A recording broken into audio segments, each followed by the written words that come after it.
अस्सलाम वालेकुम स्टूडेंट्स, कैसे हैं आप सब। उम्मीद है आप सब ठीक होंगे। स्टूडेंट्स, आज हम करेंगे mathematics 9th class complex number. चलिए कम्प्लेक्स नंबर के बारे में हम थोड़ा सा रीड आउट कर देते हैं कि इसमें हम आयोटा जो है उसको, इसमें कम्प्लेक्स नंबर जो होते हैं, उसके अलावा इसमें कंजुगेट होती हैं, सेट होते हैं। सेट में भी कम्प्लेक्स नंबर होता है और इसकी जो पावर होती है, इंटीग्रल पावर जो होती है वो आयोटा होती है। चलिए इसे मैं थोड़े से नोट्स बनाए हैं, वो आपके साथ शेयर कर रही हूँ। First of all, we read out definition of complex number.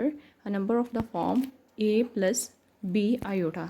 This mean iota, where a and b are real number and iota is equal to under root minus 1 is called complex number.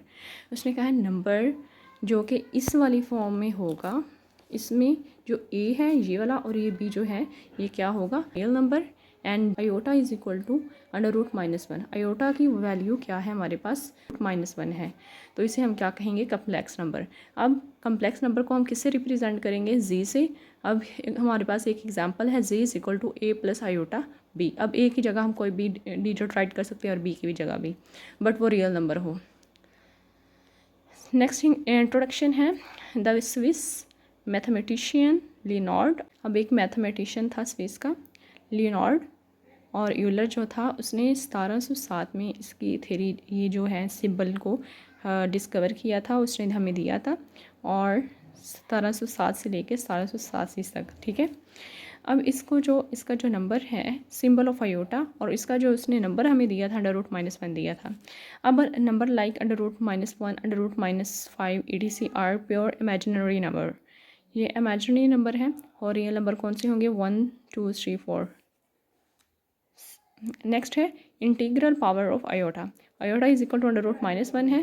Calculate the integral power of iota. हमारे पास for example iota is equal to -1 है। So iota की अकेली जो power है वो -1 है, under root -1 sorry. अब आयोटा 3 की पावर क्या हमारे पास होगी, हम पहले इसे स्केयर ले लेंगे, मल्टीप्लाई आयोटा मतलब 2 और ये 1 पावर 3 हो गई। अब जो आयोटा स्केयर जो है वो किसके इक्वल होता है, -1 के, तो हमने iota is equal to -1 write कर दिया और ये साथ ही आयोटा आ गया इज इक्वल टू, अब -1 को आयोटा से मल्टीप्लाई किया तो हमारे पास माइनस आयोटा आ गया। अब आयोटा की पावर 4 हो तो हमारे पास क्या करेंगे, 2 की पावर कर लेंगे, iota square multiply iota square कर लेंगे। अब आयोटा स्केयर की वैल्यू क्या है हमारे पास, -1 मल्टीप्लाई -1, तो इन दोनों को हमने मल्टीप्लाई किया, 1 1 = 1, माइनस माइनस प्लस, तो हमारे पास 1 आ गया।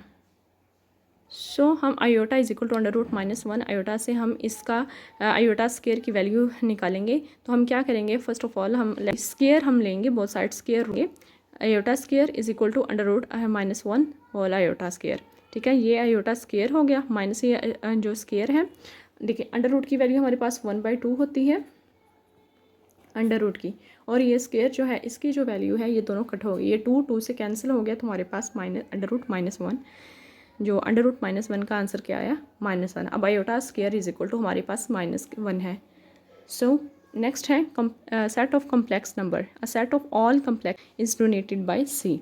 अब जो कम्प्लेक्स नंबर है इसको हम सेट में किस फॉर्म में राइट करते हैं, इस फॉर्म में, और इसे किससे डिनोट करते हैं, सी से। C is equal to bracket z, मतलब जो कम्प्लेक्स नंबर है, such that complex number is equal to a plus B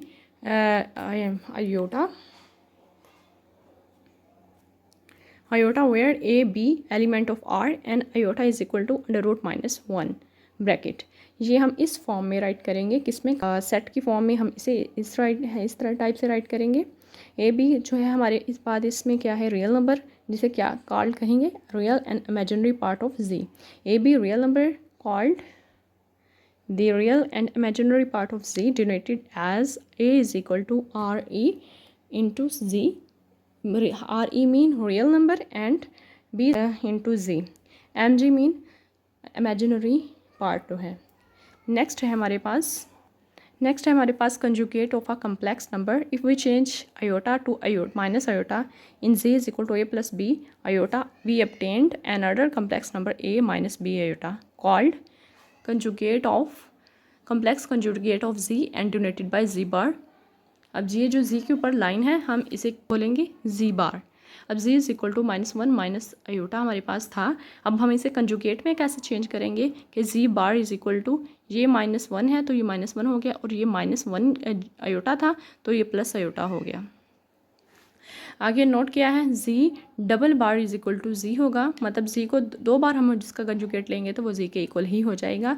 second part है z is equal to a plus 0 iota. अब z बार क्या है हमारे पास a प्लस 0 आयोटा, और 0 की पार कोई भी नहीं है, और हम इसे क्या बोलेंगे a माइनस जे 0, जे 0 होगा क्योंकि ये से मल्टीप्लाई होगा, तो हमारे पास क्या हुआ a माइनस 0, और ये किसके होता है इक्वल a के। अब है थर्ड पार्ट जो पॉइंट है, conjugate of a real number is the same real number. उसने कहा जो कंजुगेट होगा रियल नंबर का वो उसका सेम रियल नंबर होगा। आगे है equality of complex number, that हमारे पास उसने बताया A B C and D are real number. अब देखें एक इक्वेशन उन्होंने दी हुई है a plus b iota is equal to c plus d iota. अब एक एग्जांपल है, अब a की जगह हमने 2 पुट कर दिया, 2x पुट कर दिया, प्लस b की जगह हमने y स्क्वायर पुट कर दिया और आयोटा साथ राइट कर दिया, इज इक्वल टू c की जगह हमने 4 पुट कर दिया, प्लस d की रिप्लेसमेंट में हमने 9 जो है वो पुट कर दिया, और j वैसे ही आ गया। अब देखिए हम इसे सॉल्व करते हैं। अब ये जो 2x है, अब ये 2x है वो 4 के इक्वल होगा, और वाई स्क्वायर आयोटा जो वो किसके इक्वल होगा 9 आयोटा के। ठीक है, अब x यहीं रहा तो ये 4 इधर था, ये यहाँ मल्टीप्लाई हो रहा हूँ 2x is equal to 4, x is equal to 4/2, क्योंकि ये 2 यहाँ मल्टीप्लाई हो रहा है नीचे आके डिवाइड हो जाएगा, तो x इज इक्वल टू 2 1 2 2 2 4, हमने 2 राइट कर दिया। Y square iota is equal to 9 iota था, आयोटा आयोटा से कैंसिल हो गया, हमारे पास क्या बचा y square is equal to 9।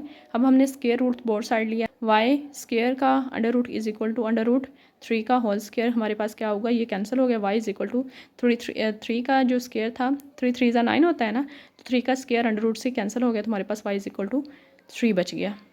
अब हमने बताना है, देखें अब देखें a इज इक्वल टू सी के है, अब जो है a सी के इक्वल है और b किसके इक्वल है d के इक्वल है, जो यहाँ हमने कंडीशन अप्लाई की थी।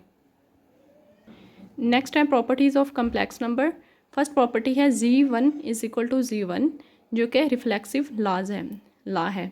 नेक्स्ट सेकंड प्रॉपर्टी है if z1 is equal to z2 then z2 is equal to z1, मतलब z1 अगर z2 के इक्वल होगा तो z2 मीन टू से z1 is equal to z2 है, तो z2 ऑब्वियसली जो है वो z1 के इक्वल होगा, ये है सिमेट्रिक लॉ में है। इफ़ थर्ड प्रॉपर्टी है if z1 is equal to z2 and z2 is equal to z3 then z1 is equal to z3, मतलब z1 z2 के इक्वल होगा और z2 जो है वो नेक्स्ट z3 के इक्वल होगा, और फिर जो z1 है वो z3 के जाके इक्वल हो जाएगा। इसे क्या कहेंगे ट्रांजिटिव लॉ।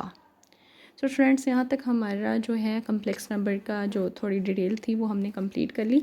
इसके बाद हम थोड़ा सा इसका एक टेबल देखते हैं, इसका टेबल देखते हैं। हमारे पास देखिए टेबल बना हुआ है, कम्प्लेक्स नंबर में कौन कौन से होते हैं नंबर, रियल नंबर और प्योर इमेजिनरी नंबर। ठीक है, अब रियल नंबर में कौन कौन से आ जाते हैं, रैशनल नंबर और इरेशनल नंबर।